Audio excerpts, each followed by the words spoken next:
Pernahkah kamu merasa bahwa di tengah hiruk-pikuk kehidupan ini, hal yang paling sulit justru adalah ketenangan?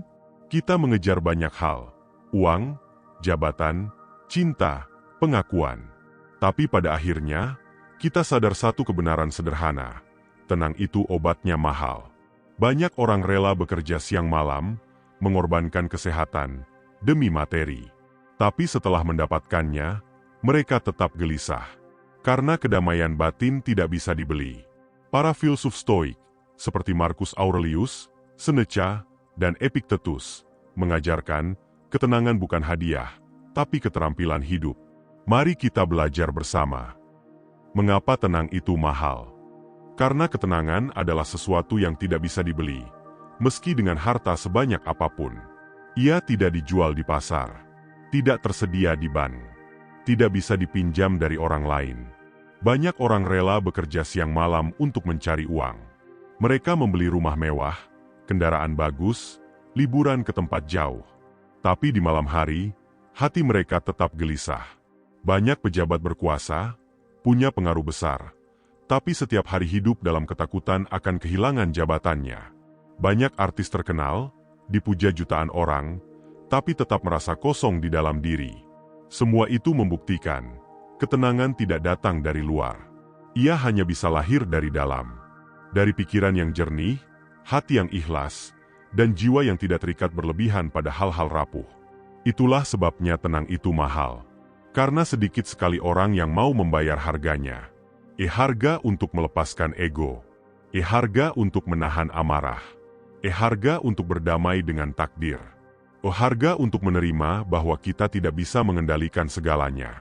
Mereka yang bersedia membayar harga itu akan menemukan harta paling berharga, kedamaian batin. Mengendalikan yang bisa dikendalikan. Epictetus, seorang filsuf Stoik, pernah berkata, beberapa hal berada di bawah kendali kita, beberapa hal tidak. Kalimat sederhana, tapi disitulah letak rahasia ketenangan hidup. Coba renungkan sejenak. Berapa banyak kegelisahan kita muncul karena kita sibuk mengatur hal-hal yang sebenarnya di luar kendali? Kita ingin orang lain menyukai kita. Kita ingin dunia berjalan sesuai rencana kita. Kita ingin masa depan pasti seperti yang kita bayangkan.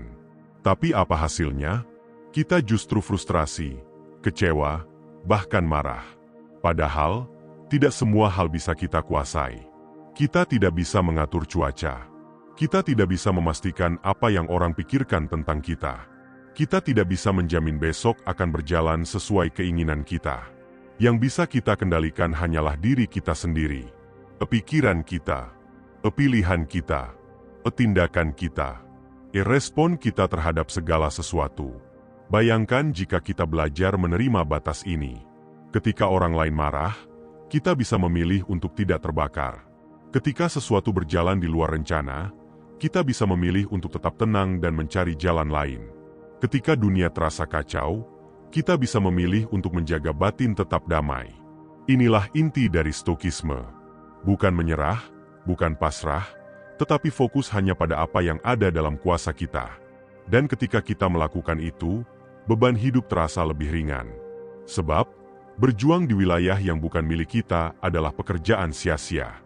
Tapi mengendalikan diri sendiri, itulah kekuatan sejati. Marcus Aurelius, seorang kaisar yang menghadapi perang dan wabah, menulis dalam Meditations, "Kamu punya kuasa atas pikiranmu, bukan atas peristiwa luar. Sadarilah ini, dan kamu akan menemukan kekuatan." Ketenangan hadir ketika kita berhenti berperang melawan hal-hal yang tidak bisa kita menangkan, dan mulai berfokus pada satu-satunya medan perang yang nyata, diri kita sendiri. Tenang bukan berarti pasif. Banyak orang salah paham tentang ketenangan. Mereka mengira, kalau kita tenang, berarti kita tidak peduli. Kalau kita tenang, berarti kita menyerah. Kalau kita tenang, berarti kita lemah. Padahal, kebenarannya justru sebaliknya. Ketenangan adalah kekuatan. Bayangkan air dan api. Api itu gaduh, cepat membakar, tapi mudah padam. Sementara air, diam dan tenang, tapi ia bisa mengikis batu, mengalir tanpa henti, bahkan menjadi ombak yang menghancurkan karang. Begitulah perbedaan antara kemarahan yang meledak-ledak dan ketenangan yang mendalam. Marcus Aurelius, seorang kaisar Romawi, memimpin jutaan orang, menghadapi peperangan, wabah penyakit, dan intrik politik.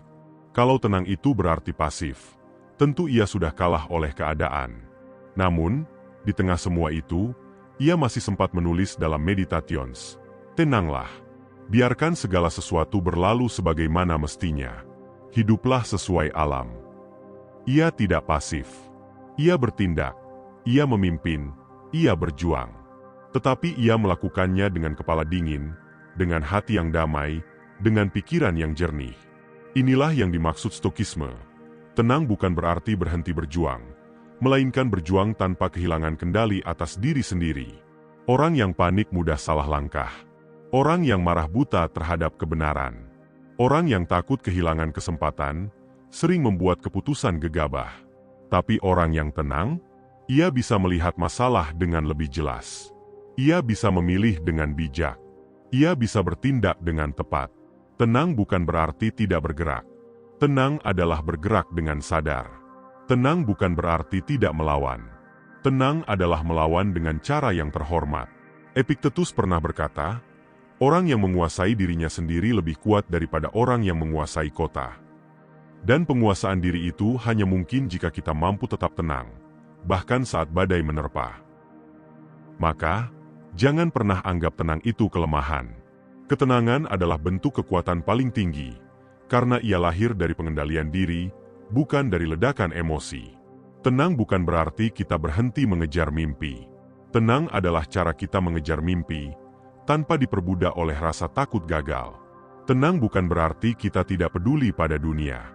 Tenang adalah cara kita merespons dunia, tanpa membiarkan dunia mengendalikan batin kita. Itulah sebabnya, ketenangan adalah ciri jiwa yang matang. Justru dengan tenang, kita bisa berdiri tegak di tengah guncangan hidup. Jika ketenangan adalah harta yang mahal, maka sudah tentu ada yang menghalangi kita untuk memilikinya. Dalam pandangan Stoik, ada 3 musuh besar dari ketenangan batin: amarah, ketakutan, dan keterikatan berlebihan. Mari kita bahas satu persatu. Yang pertama, amarah. Amarah seringkali datang tiba-tiba. Kita marah karena orang lain berkata tidak adil. Kita marah karena keadaan tidak sesuai keinginan kita. Kita marah karena dunia tidak berjalan seperti yang kita rencanakan. Tapi mari kita bertanya, apakah amarah benar-benar menyelesaikan sesuatu? Seringkali, amarah hanya membakar energi kita, merusak hubungan, dan membuat kita menyesal. Seneca menulis sebuah karya berjudul The Era, tentang amarah. Ia berkata, tidak ada yang lebih berbahaya daripada membiarkan diri diperbudak oleh amarah. Amarah adalah kegilaan sesaat. Amarah membuat kita kehilangan kejernihan pikiran. Dan saat kejernihan hilang, ketenangan pun lenyap. Yang kedua, musuh kedua adalah ketakutan. Kita takut akan masa depan. Takut gagal. Takut kehilangan. Takut tidak cukup. Padahal, sebagian besar hal yang kita takutkan bahkan tidak pernah terjadi. Kita menghabiskan waktu, tenaga, dan pikiran hanya untuk melawan bayangan yang kita ciptakan sendiri. Marcus Aurelius menulis, jika kamu cemas akan sesuatu yang mungkin terjadi di masa depan, tanyakan pada dirimu, apakah itu sudah terjadi sekarang? Jika belum, maka jangan biarkan ia mengganggu ketenanganmu. Ketakutan bukan hanya membuat kita gelisah, tapi juga membuat kita kehilangan kesempatan. Kita menunda, kita mundur, kita berhenti melangkah, hanya karena takut akan sesuatu yang bahkan belum nyata. Yang ketiga, keterikatan berlebihan. Musuh ketiga adalah keterikatan yang berlebihan pada hal-hal rapuh, harta, status, bahkan manusia lain. Kita mengira, jika aku memiliki ini, barulah aku bahagia. Tapi masalahnya, semua yang ada di dunia luar adalah rapuh. Harta bisa hilang. Jabatan bisa runtuh. Orang yang kita cintai bisa pergi, entah karena pilihan, entah karena kematian. Jika seluruh kebahagiaan kita bergantung pada sesuatu yang tidak abadi, maka kebahagiaan itu pun rapuh. Epictetus mengingatkan, jangan pernah berkata tentang sesuatu, aku telah kehilangannya. Tetapi katakan, aku telah mengembalikannya. Artinya, apapun yang hilang dari kita, uang, barang, bahkan orang tercinta, pada dasarnya bukan benar-benar milik kita. Kita hanya meminjamnya dari alam semesta, dan suatu saat harus mengembalikannya. Amarah, ketakutan, dan keterikatan. 3 hal inilah yang sering membuat batin kita bergejolak, pikiran kita kusut, dan hati kita jauh dari tenang. Ketenangan baru bisa lahir jika kita mampu berdamai dengan ketiganya. Bukan berarti kita tidak akan pernah marah, tidak akan pernah takut, atau tidak akan pernah terikat. Tetapi kita belajar untuk tidak dikuasai oleh mereka. Karena pada akhirnya, bukan keadaan luar yang menghancurkan ketenangan kita, melainkan cara kita membiarkan 3 musuh ini menguasai diri kita. Latihan-latihan stoik untuk tenang. Ketenangan bukan sesuatu yang tiba-tiba hadir. Ia bukan hadiah yang turun begitu saja dari langit. Ketenangan adalah hasil latihan, kebiasaan, dan disiplin batin. Para filsuf stoik tidak hanya berbicara teori. Mereka memberikan latihan praktis yang bisa kita gunakan setiap hari.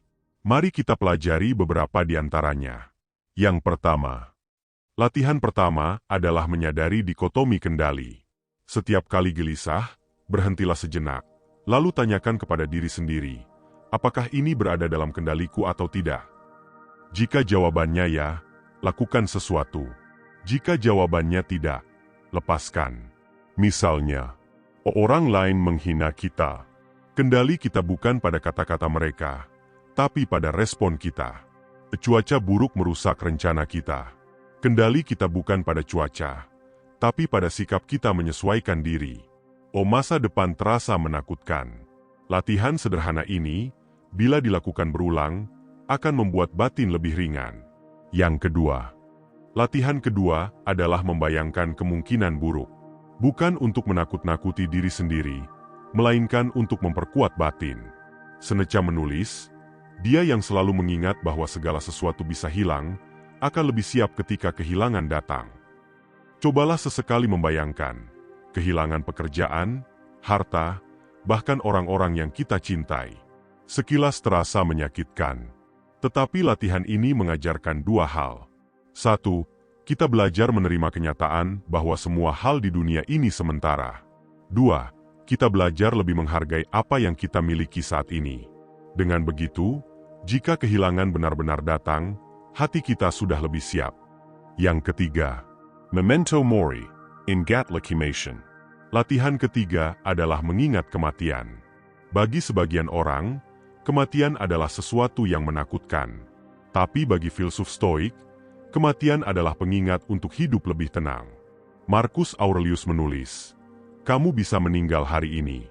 Biarlah itu menentukan apa yang akan kamu lakukan, apa yang akan kamu katakan, dan apa yang akan kamu pikirkan. Dengan mengingat kematian, kita tidak lagi membuang waktu pada hal-hal remeh. Kita lebih bijak dalam memilih, mana yang penting, mana yang bisa dilepaskan. Yang keempat, amor fati, mencintai takdir. Latihan keempat adalah amor fati, mencintai takdir. Ini bukan sekadar menerima, tapi juga mencintai apapun yang terjadi. Jika hujan turun, kita tidak sekadar berkata, ya sudah, terima saja. Tapi kita belajar berkata, hujan ini juga bagian dari perjalanan hidupku. Aku akan berjalan bersama hujan, bukan melawannya. Amor fati adalah seni melihat keindahan dalam apapun yang datang. Bahkan penderitaan sekalipun, bisa menjadi guru. Bahkan kegagalan sekalipun, bisa menjadi pelajaran. Kesimpulan latihan. Ketenangan bukan hadiah, tapi keterampilan. Dan seperti keterampilan lainnya, ia butuh latihan. Dengan dikotomi kendali, kita berhenti memikul beban yang bukan milik kita. Dengan negatif visualisation, kita belajar siap menghadapi kehilangan. Dengan memento mori, kita hidup lebih bijak karena sadar waktu singkat. Dengan amor fati, kita menemukan cinta dalam setiap takdir, bahkan yang sulit. Jika latihan-latihan ini menjadi kebiasaan, maka ketenangan bukan lagi sesuatu yang mahal atau langka. Ia akan menjadi bagian dari diri kita. Tenang dalam kehidupan sehari-hari. Ketenangan bukan hanya untuk saat kita duduk menyepi, membaca filsafat, atau bermeditasi. Ketenangan yang sejati adalah ketika kita bisa membawanya ke dalam keseharian. Di jalanan yang macet, di kantor yang penuh tekanan, di rumah yang mungkin dipenuhi konflik. Filsafat Stoik tidak pernah dimaksudkan hanya untuk ruang belajar. Ia adalah seni hidup. Dan seni hidup berarti bagaimana kita tetap tenang di tengah hiruk-pikuk dunia nyata. Yang pertama, saat bekerja. Di tempat kerja, seringkali kita menghadapi tekanan, target, atasan, rekan kerja, bahkan gosip kantor. Banyak orang kehilangan ketenangan karena ingin mengendalikan hal-hal yang tidak bisa mereka kendalikan. Prinsip Stoik mengajarkan, fokus pada pekerjaanmu, bukan pada penilaian orang. Fokus pada tindakanmu, bukan pada penghargaan yang mungkin datang atau tidak datang. Fokus pada proses, bukan semata hasil. Dengan begitu, kita bekerja bukan karena cemas akan hasil, tapi karena menikmati kehormatan dalam bekerja itu sendiri. Yang kedua, saat bersosial. Hubungan dengan orang lain seringkali menjadi sumber kegelisahan. Ada yang membicarakan kita di belakang. Ada yang mengecewakan. Ada yang tidak menepati janji. Epictetus pernah berkata, "Ingatlah, ketika kamu berinteraksi dengan orang lain, kamu berhadapan bukan hanya dengan perkataan dan perbuatan mereka, tetapi juga dengan pandangan, pendidikan, dan luka batin mereka." Artinya, ketika seseorang bersikap kasar, itu bukan tentang kita. Itu tentang batin mereka sendiri. Mengetahui ini membuat kita lebih tenang. Tidak semua serangan perlu dibalas. Tidak semua kata harus ditanggapi. Yang ketiga, saat menghadapi masalah. Hidup tidak pernah lepas dari masalah. Kadang masalah kecil, kadang masalah besar. Ketenangan tidak berarti masalahnya hilang, tapi berarti kita tidak tenggelam di dalamnya. Marcus Aurelius menulis dalam Meditations, "Jika kamu terganggu oleh sesuatu di luar dirimu, rasa sakit itu bukan karena hal itu sendiri, melainkan karena penilaianmu terhadapnya. Dan kamu memiliki kekuatan untuk menghapus penilaian itu." Dengan kata lain, masalah itu bukan pada peristiwa, melainkan pada cara kita menilainya. Dan ketika penilaian kita berubah, masalah pun menjadi lebih ringan. Harga dari ketenangan. Kita sering mendengar kalimat, "Tenang itu mahal." Kalimat ini bukan sekadar ungkapan, melainkan kenyataan. Mengapa? Karena untuk bisa tenang, ada harga yang harus kita bayar. Bukan selalu dalam bentuk uang, tapi dalam bentuk sikap, pengorbanan, dan pilihan hidup. Yang pertama, harga melepaskan ego. Banyak kegelisahan muncul karena ego kita terusik. Kita ingin dipuji. Kita ingin dianggap benar. Kita ingin dihargai lebih. Tapi ketenangan hanya datang ketika kita rela melepaskan sebagian ego itu. Marcus Aurelius menulis, "Ketenangan datang ketika kamu berhenti peduli pada apa yang tidak penting, dan berhenti mengejar pengakuan dari orang lain." Artinya, kita harus rela untuk tidak selalu benar, tidak selalu terlihat hebat, dan tidak selalu mendapat sorotan. Harga dari ketenangan adalah kerendahan hati. Yang kedua, harga mengurangi keinginan. Semakin banyak keinginan, semakin besar peluang kecewa. Orang yang selalu mengejar hal-hal di luar dirinya akan sulit tenang, karena ia terikat pada hasil. Epictetus mengingatkan, orang yang kaya bukanlah orang yang memiliki banyak, melainkan orang yang membutuhkan sedikit. Ketenangan hadir ketika kita berani mengurangi keinginan. Mungkin kita tidak membeli barang yang sebenarnya tidak perlu.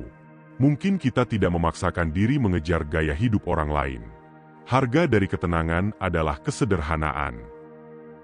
Yang ketiga, seringkali ketenangan hilang bukan karena perbuatan orang lain, tapi karena kata-kata kita sendiri. Ucapan yang tidak terjaga bisa melukai orang, memicu konflik, bahkan menciptakan musuh. Seorang stoik belajar untuk menimbang kata-kata sebelum berbicara. Bukan berarti harus selalu diam, tapi berbicara seperlunya, dengan bijak. Harga dari ketenangan adalah pengendalian lidah. Yang keempat, harga menolak drama. Ada orang yang hidupnya selalu penuh drama. Selalu ingin tahu urusan orang lain. Selalu terlibat gosip, selalu ikut dalam konflik. Ketenangan tidak mungkin tumbuh di tanah yang penuh drama.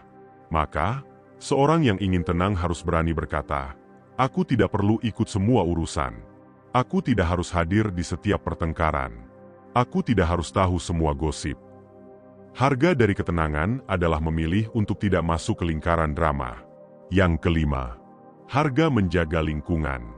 Lingkungan berisik bisa merampas ketenangan.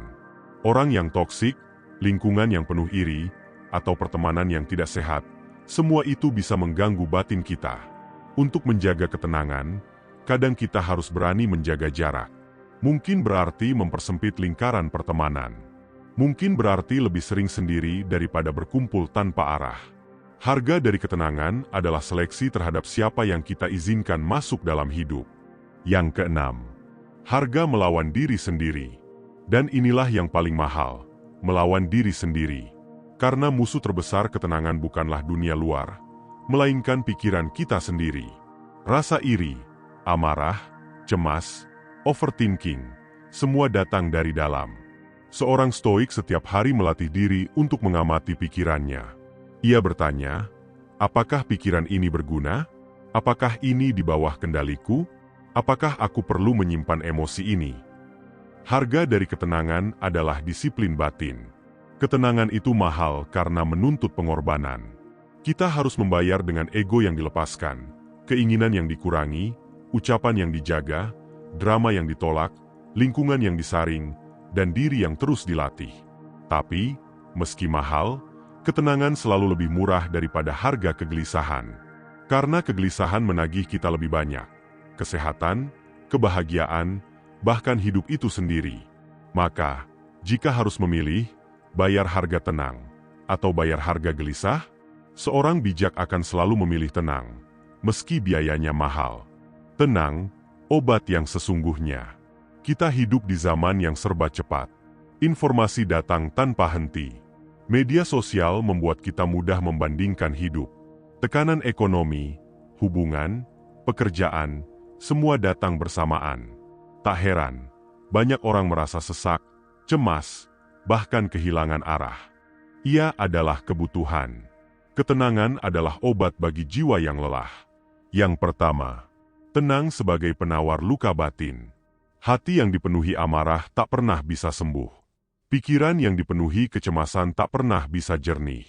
Ketenangan adalah ruang bagi jiwa untuk bernapas, untuk merawat diri, untuk sembuh.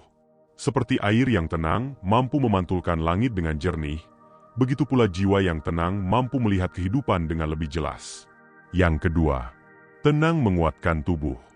Banyak penyakit berawal dari stres yang tidak terkendali. Darah tinggi, gangguan tidur, melemahnya daya tahan tubuh, semua bisa diperburuk oleh pikiran yang gelisah. Sebaliknya, ketenangan adalah obat alami.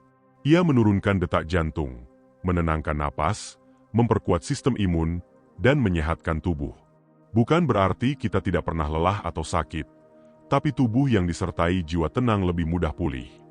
Yang ketiga, tenang membawa kebijaksanaan. Dalam keadaan panik, kita sering membuat keputusan buruk.